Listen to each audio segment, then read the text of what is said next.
सबसे पहले बात करेंगे निगरान वज़ीर-ए-आज़म अनवारुल हक काकड़ को बिजली के शोबे पर तफसीली ब्रीफिंग दी गई है। हुकूमत बिजली चोरों के खिलाफ भरपूर एक्शन लेगी।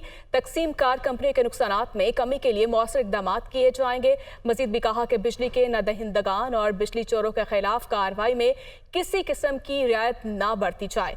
आपको आगाह किया जा रहा है बिजली के शोबों पर तफसीली ब्रीफिंग दी गई है। जावेद हुसैन हमारे साथ मौजूद हैं। जी जावेद, इजलास का अहवाल बताइएगा।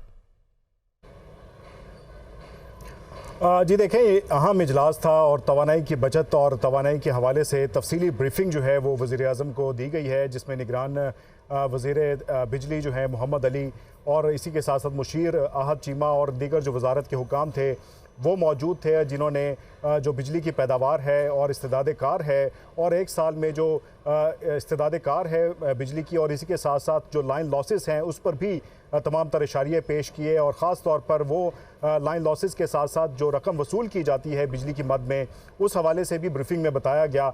और इस हवाले से निगरान वज़ीर-ए-आज़म अनवारुल हक काकड़ की जानिब से जो हिदायत जारी की गई हैं उसमें उन्होंने ये हिदायत जारी की है कि बिजली चोरी की रोकथाम के लिए मौसर इकदाम किए जाएँ और इस हवाले से जो सूबाई हुकूमतें हैं और कानून नाफिज करने वाले इदारे हैं वो फौरी तौर पर हरकत में आएँ और अमल दरामद उस पर शुरू करें और किसी किस्म की रियायत जो है वो नहीं बरती जाएगी जो बिजली चोर हैं उनके खिलाफ। और जो सार्फिन वाजबात अदा नहीं करते उनके खिलाफ रोज़ाना की बुनियाद पर कार्रवाई की जाएगी और इसकी रिपोर्ट जो है वो रोज़ाना की बुनियाद पर पेश की जाएगी। इसी के साथ साथ तवानाई के जो काबिल तजदीद जो ज़राए हैं, जिसमें हाइडल मंसूबे हैं और शमसी तवानाई के हवाले से जो मंसूबे हैं उन पर भी ब्रीफिंग दी गई और बताया गया कि 2400 मेगावाट। बहुत शुक्रिया जावेद आपका। IMF से बिजली बिलों में रिलीफ के प्लान पर इत्तफाक ना हो सका। ज़राए वज़ारत खजाना के मुताबिक प्लान में बताया गया था कि बिलों में रिलीफ से 6.5 अरब से कम का बोझ पड़ेगा। IMF ने प्लान मुस्तरद करते हुए कहा कि 15 अरब से जायद का बोझ पड़ेगा। IMF ने 15 अरब की मालियाती गुंजाइश पूरी करने का प्लान भी पूछ लिया। ज़राए के मुताबिक बिलों में रिलीफ देने के लिए बजट से आउट ना होने की IMF को यकीन दहानी। बिलों को 4 माह में वसूल करने के लिए IMF से दरख्वास्त की गई। बिलों को एक साथ में वसूली का प्लान IMF के साथ दोबारा शेयर किया जाएगा। लाहौर हाई कोर्ट परवेज इलाही की बाजियाबी से मुतल्लिक दरख्वास्त का तहरीरी हुक्म जारी। डिस्ट्रिक्ट एंड सेशन जज अटक को परवेज इलाही को रिकवर करने के लिए बैलफ मुकर्रर किया जाता है। तहरीरी हुक्म के मुताबिक सेशन जज अटक परवेज इलाही को अटक जेल से बाजियाब करा के कल अदालत में पेश करेंगे। मजीद तफसीलात जानेंगे, हमारे साथ हमारे नुमाइंदे मोहम्मद इशफाक मौजूद हैं। मोहम्मद इशफाक, बताइएगा तहरीरी हुक्म में मजीद क्या कहा गया? जी बिल्कुल, लाहौर हाई कोर्ट के जस्टिस अमजद रफीक ने 3 सफ़ात पर मुश्तमिल तहरीरी हुक्म जारी कर दिया है। जस्टिस अमजद रफीक ने तहरीरी हुक्म में ये लिखा कि डिस्ट्रिक्ट एंड सेशन जज अटक को परवेज इलाही को रिकवर करने के लिए बैलफ मुकर्रर किया जाता है। सेशन जज अटक परवेज इलाही को जेल से बाजियाब करवा के कल अदालत में पेश करें और इस हवाले से परवेज इलाही को CPO रावलपिंडी और जो उनके साथ मजिस्ट्रेट हैं वो बाहिफाजत लाहौर हाई कोर्ट में पेशी के लिए तमाम प्रोसेस की निगरानी करेंगे। जस्टिस अमजद रफीक ने तहरीरी हुक्म में ये भी लिखा कि इस्लामाबाद पुलिस ने लाहौर हाई कोर्ट के अहकामात की खिलाफ वर्जी की है और इसी बुनियाद पर IG इस्लामाबाद को तौहीन अदालत का नोटिस जारी किया जाता है और इस सिलसिले में IG इस्लामाबाद तहरीरी जवाब जमा करवाएं। बहुत शुक्रिया मोहम्मद इशफाक।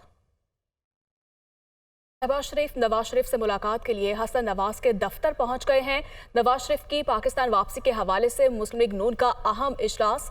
शहबाज शरीफ पाकिस्तान वापसी से कबल नवाज शरीफ के वतन आने की तारीख देना चाहते हैं। ज़राए के मुताबिक इजलास में पाकिस्तान में मौजूद लीगी रहनुमाओं से फ़ोन पर राब्ते भी किए जाएंगे। इसी पर मज़ीद बात कर लेते हैं। Bureau chief UK Haseeb Arsalan हमारे साथ मौजूद है।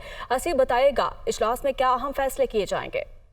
जी बिल्कुल, इस वक्त इजलास में सिर्फ एक ही बात जो है वो ज़ेरे गौर है कि मियां नवाज शरीफ की वापसी की तारीख जो है उसका ऐलान कब किया जाए और एग्जैक्ट डेट जो है वो दी जाए। शहबाज शरीफ अब से कुछ दिन बाद जो है वापस पाकिस्तान रवाना हो जाएंगे, इसलिए नवाज शरीफ जो है वो शहबाज शरीफ के वापस जाने से पहले तारीख का ऐलान जो है वो करना चाहते हैं और प्रॉपर एक कैंपेन जो है उसको लॉन्च करना चाहते हैं यहाँ बरतानिया में भी और पाकिस्तान में भी, ताकि जितने कारकुनान हैं उनको ऑर्गेनाइज करके जो है वो लाहौर तक लाया जा सके। ज़राए के मुताबिक मियां नवाज शरीफ जो है वो पहले कहा जा रहा था कि शायद इस्लामाबाद जाएं, लेकिन अब कहा जा रहा है कि वो लाहौर जाएंगे, लेकिन लंदन से लाहौर की कोई डायरेक्ट फ्लाइट नहीं है, जिस वजह से वो किसी एक मिडिल ईस्टर्न कंट्री दुबई या फिर दोहा यानी कतर में जो है वो क़याम भी करेंगे।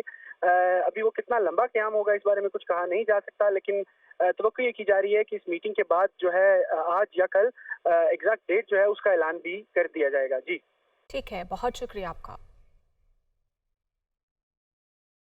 लाहौर हाई कोर्ट में परवेज इलाही की बाजियाबी का केस कल की कॉज लिस्ट से निकाल दिया गया है। जस्टिस अमजद रफीक ने कल परवेज इलाही को पेश करने का हुक्म दे रखा था। जस्टिस अमजद रफीक कल से लाहौर हाई कोर्ट की प्रिंसिपल सीट पर केसेस की समाअत नहीं करेंगे। जस्टिस अमजद रफीक कल से मुल्तान बेंच में केसेस की समाअत करेंगे। रोस्टर के मुताबिक जस्टिस अमजद रफीक 28 अक्टूबर तक मुल्तान बेंच में केसेस की समाअत करेंगे। इसी पर मजीद बात कर लेते हैं मोहम्मद अशफाक से। जी अशफाक, कहिएगा। जी बिल्कुल, लाहौर हाई कोर्ट की कल की काजलिस से परवेज इलाही की बाजियाबी का केस निकाल दिया गया है। लाहौर हाई कोर्ट के जस्टिस अमजद रफीक ने कल परवेज इलाही को पेश करने का हुक्म दे रखा था, तो जस्टिस अमजद रफीक कल से लाहौर हाई कोर्ट की प्रिंसिपल सीट के बजाय मुल्तान बेंच में केसेस की समाअत करेंगे और इस हवाले से जस्टिस अमजद रफीक का मुल्तान बेंच में ट्रांसफर का रोस्टर 30 अगस्त को जारी किया गया था और उसी बुनियाद पर कल से जस्टिस अमजद रफीक मुल्तान बेंच में केसेस की समाअत करेंगे। रोस्टर के मुताबिक जस्टिस अमजद रफीक 28 अक्टूबर तक मुल्तान बेंच में केसेस की समाअत करेंगे और इस हवाले से आज की जो कल के केसेस की काज लिस्ट जारी हुई है उस लिस्ट में परवेज इलाही की बाजियाबी का केस किसी भी जज के पास समाअत के लिए मुकर्रर नहीं किया गया। जी ठीक है, बहुत शुक्रिया आपका। हजरत दाता गंज बख्श के सालाना 980 में उर्स की तकरीबात का आगाज कल से होगा। 3 रोज़ा तकरीबात में किरात और नात के मुकाबले होंगे। महफिल समा भी मुनाकिद की जाएगी। इस हवाले से मजीद जानते हमारे नुमाइंदे राहिल सैयद से। जी राहिल। हज़रत दाता गंज बख्श के सालाना 980 में उर्स की 3 रोज़ा तकरीबात की तैयारियां जो हैं वो हतमी मराहिल में पहुंच गई हैं। महकमा औक़ाफ़ की जानिब से दरबार की जो है वो सजावट कर ली गई है। ज़ायरीन की आमद के लिए जो है वो कनातें जो हैं वो लगा दी गई हैं। महकमा औक़ाफ़ ने वज़ीर आला पंजाब को जो है वो चादर पोशी की तकरीब में जो है वो शिरकत के हवाले से जो है वो दावतनामा भी भिजवा दिया गया है। 3 रोज़ा तकरीबात में महफिल समा की जो है वो तकरीब मुनक्किद होगी, महफिल नात की तकरीब मुनक्किद की जाएगी। इसके अलावा किरत के जो है वो मुकाबले होंगे जिसमें लाहौर समेत पंजाब भर से उलमा इकराम जो है वो शिरकत करेंगे। ज़ायरीन की बड़ी तादाद में आमद के पेश नज़र जो है वो यहाँ पर लंगर के वसी इंतजाम किए गए। दाता दरबार इंतजामिया की जानिब से जो है वो 1 करोड़ 25 लाख जो है वो ग्रांट दी गई है ताकि ज़ायरीन के लिए जो है वो बेहतर इंतजाम किए जा सकें। अगर हम बात करें सिक्योरिटी के हवाले से तो सिक्योरिटी के जो है वो फुल प्रूफ इंतजाम जो है वो देखने में आ रहे हैं। 155 CCTV कैमरे जो है वो लगाए गए हैं। 3000 से ज़ायद पुलिस एहलकार जो है वो दाता दरबार के जो दाखिली और खारजी रास्ते हैं वहाँ पर जो है वो ड्यूटी सर अंजाम देंगे।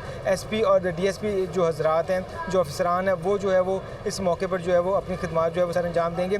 ट्रैफिक के हवाले से भी जो है वो खुसूसी इंतजाम किए गए हैं ताकि आने वाले ज़ायरीन को किसी भी किस्म की मुश्किलात का सामना ना करना पड़े। 3 रोज़ा तकरीबात का कल से जो है वो बाकायदा तौर पर आगाज़ हो रहा है और 7 सितंबर को रात 2:30 बजे खुसूसी दुआ के बाद ये जो तकरीबात हैं 3 रोज़ा उसकी वो इख्तिताम पजीर होंगी। जी न्यूज़ स्टूडियो से इतना ही और आप देखते रहिए दुनिया न्यूज़ HD।